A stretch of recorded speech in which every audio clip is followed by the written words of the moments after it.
सुधारित आकडेवारीनुसार महाराष्ट्राच्या किनारपट्टीची लांबी किती आहे? तर या प्रश्नाचं योग्य उत्तर आहे बघा 877.97 किलोमीटर.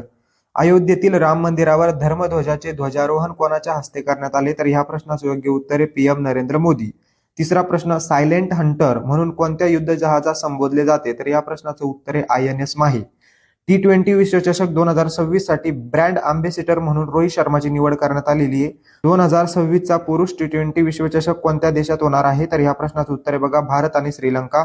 ऑस्कर 2026 साठी भारतातील कोणत्या चित्रपटांना नामांकन मिळालेले आहे? तर या प्रश्नाचं उत्तर आहे ऑप्शन नंबर 1 आणि 2 म्हणजे महाअवतार नरसिंह आणि होमबाउंड. आता याच प्रकारचे जे काही पोलीस भरतीला त्याचबरोबर वेगवेगळ्या सरळ सेवा एक्झाम मध्ये विचारले जाणारे संभाव्य प्रश्न आहेत ते सगळे आपण आपल्या या पुस्तकामध्ये दिलेले. त्याचबरोबर पोलीस भरतीला विचारण्यात आलेले चालू घडामोडीवरचे PYQ सुद्धा आपण या पुस्तकामध्ये दिलेले. ज्या ज्या घटकांवरती आपल्याला चालू घडामोडीचे प्रश्न विचारले जात असतात सगळे तुम्हाला इथं व्यवस्थित इमेजेस यूज करून आपल्या या पुस्तकामध्ये दिलेले.